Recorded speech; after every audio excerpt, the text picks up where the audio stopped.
His Excellency, Mr. Antonio Guterres, Secretary General of the United Nations, Her Excellency, Madam Annalena Baerbock, President of the United Nations General Assembly, His Excellency, Mr. Moses Abelian, Under-Secretary General for General Assembly and Management, Excellencies, Heads of States, Heads of Governments, distinguished delegates, ladies and gentlemen.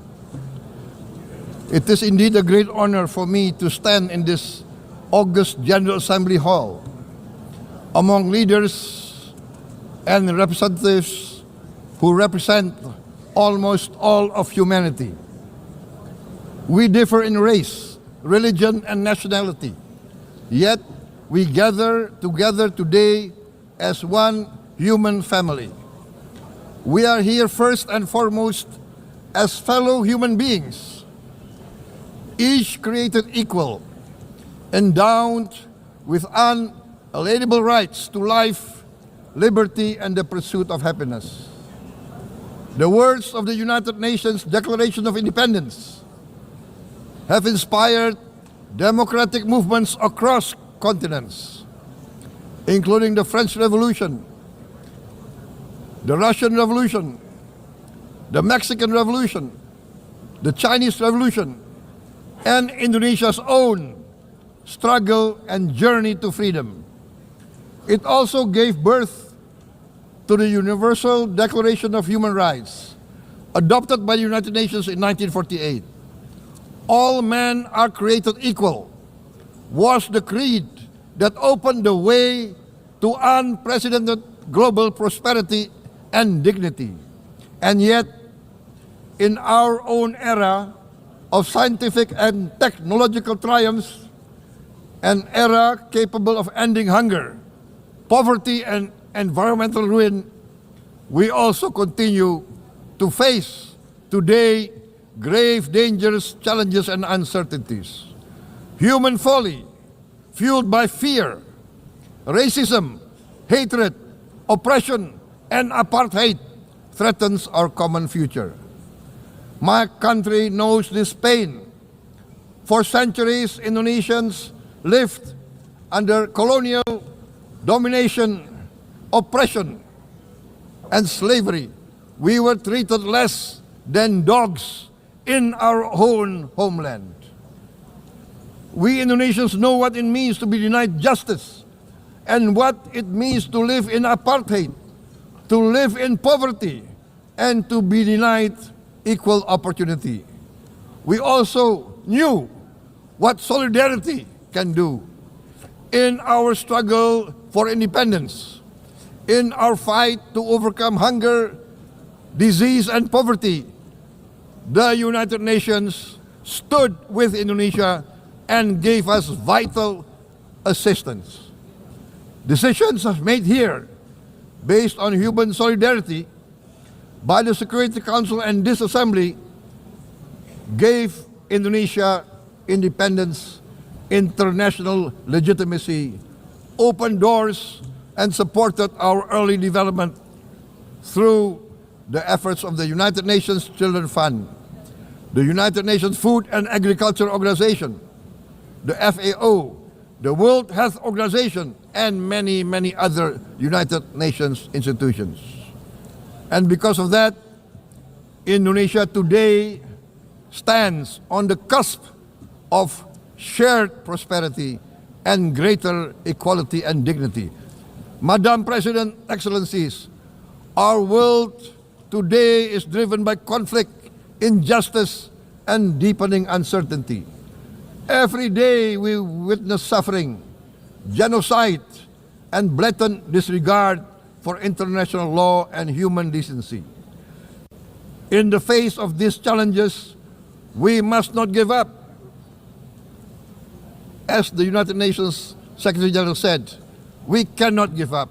We cannot surrender our hopes or our ideals. We must draw closer, not drift apart.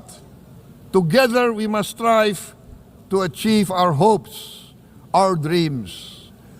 The United Nations was born from the ashes of the Second World War that claimed scores of millions of lives. It was created to secure peace, security, justice, and freedom for all.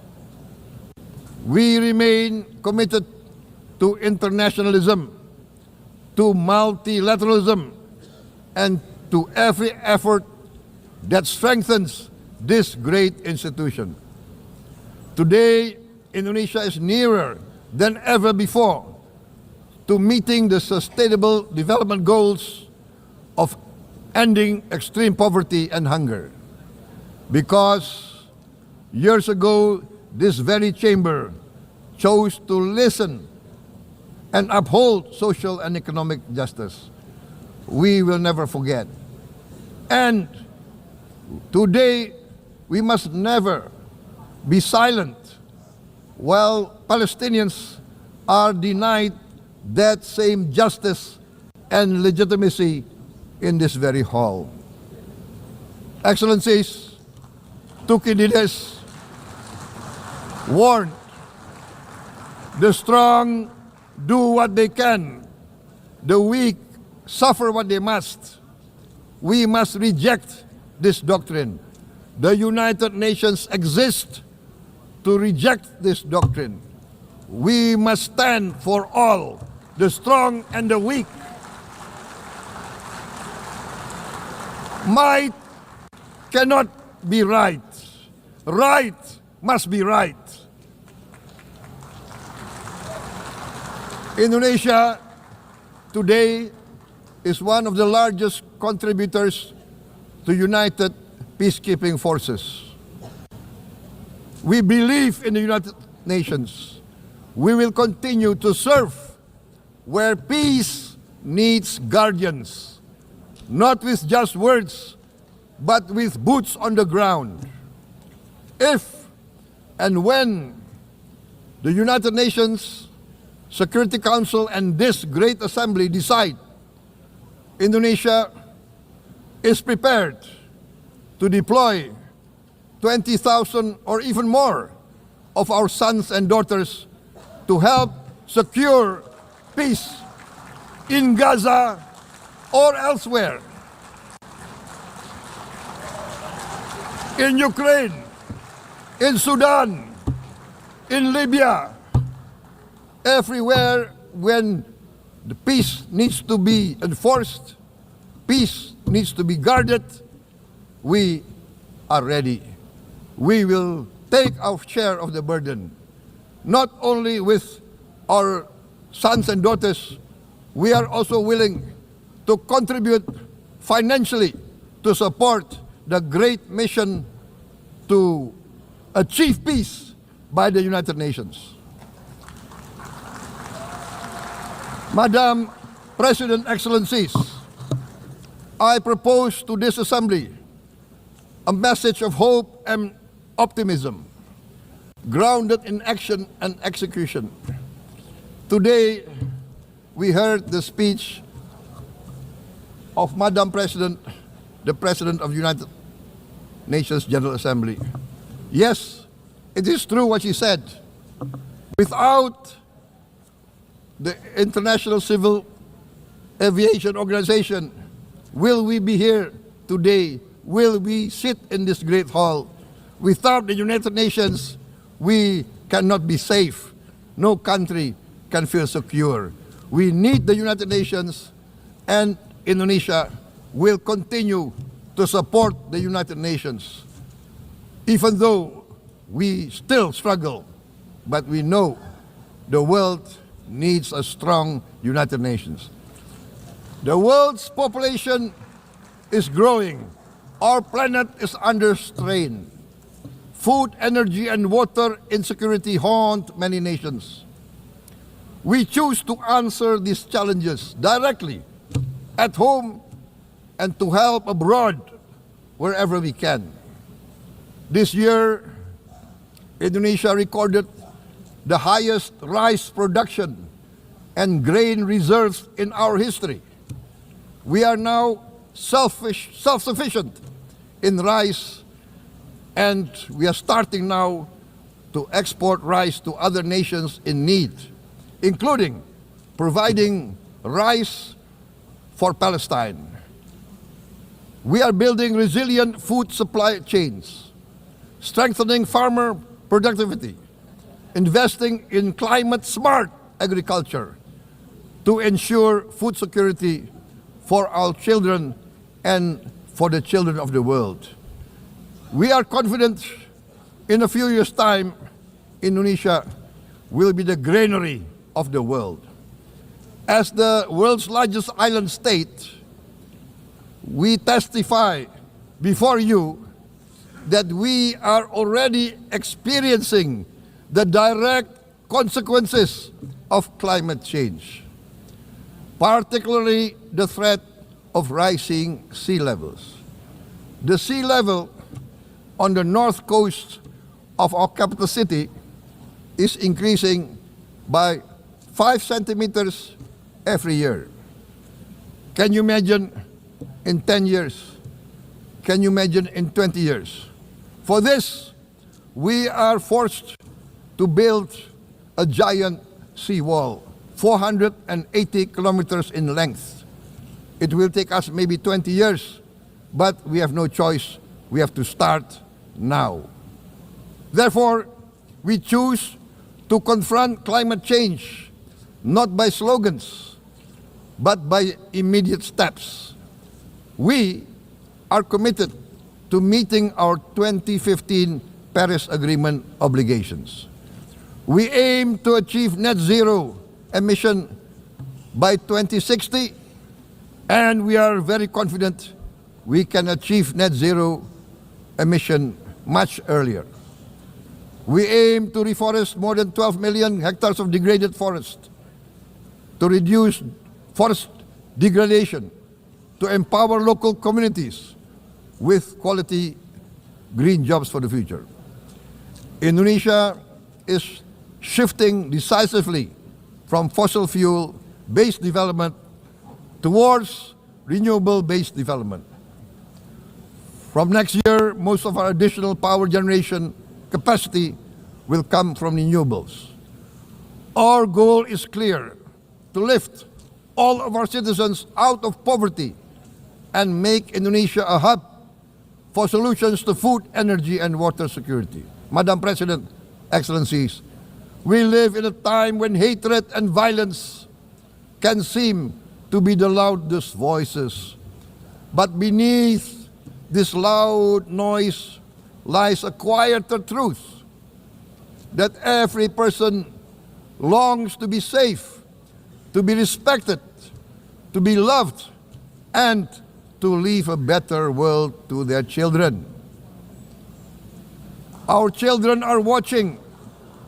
They are learning leadership not from textbook, but from our choices. Today, still, a catastrophic situation in Gaza is unfolding before our eyes. At this very moment, the innocent are crying for help, are crying to be saved. Who will save them? Who will save the innocent? Who will save the old and women? Millions are facing danger at this very moment. As we sit here, they are facing trauma. They are facing irreparable damage to their bodies. They are dying of starvation. Can we remain silent? Will there be no answer to their screams? Will we teach them that the human family can rise to the challenge? Madam President, we must act now. Many speakers have said that. We must stand for a multilateral order where peace, prosperity, and progress are not the privilege of a few, but the right of all. With a strong United Nations, we can build a world where the weak do not suffer what they must, but live the justice that they deserve. Let us continue humanity's great journey of ideals, the selfless aspirations that created the United Nations. Let us use science to uplift, not use science to destroy. Let rising nations help others to lift themselves. I am convinced that the leaders of the great world civilizations of the West, of the East, of the North, of the South, leaders of America, Europe, of India, China, the Islamic world, the whole world, I am convinced they will rise to their role demanded by history. We are all hopeful that the leaders of the world will show great statesmanship, great wisdom, restraint, humility, overcome hate, overcome suspicion. Madam President, distinguished delegates, we are greatly heartened by the events of the last few days, where significant leading countries of the world have chosen to side with history, to choose the right side of history, the path of the moral high ground, the path of rectitude, the path of justice, the path of humanity, to shun hatred, to overcome suspicion, and to avoid the use of violence. The use of violence will beget violence. No one country can bully the whole community of the human family.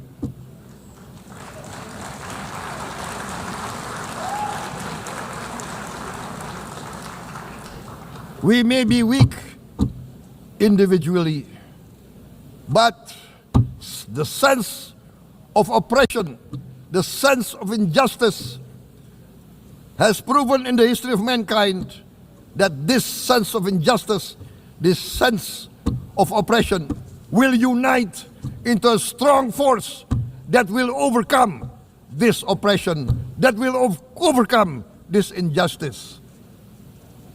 To close, I would like to reiterate again Indonesia's complete support for the two-state solution in Palestine.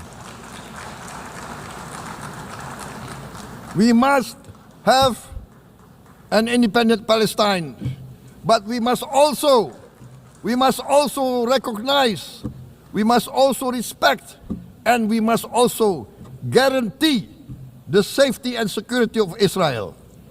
Only then we can have real peace,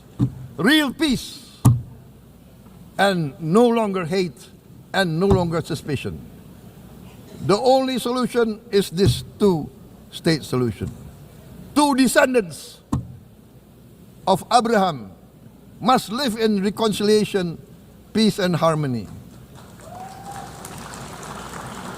Arabs, Jews, Muslims, Christians, Hindus, Buddhists, all religions, we must live as one human family.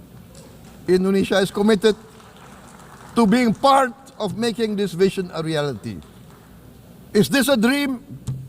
Maybe, but this is the beautiful dream that we must work together towards. Let us work towards this noble goal.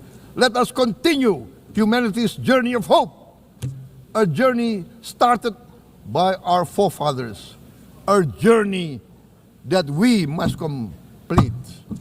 Thank you. Wassalamualaikum warahmatullahi wabarakatuh.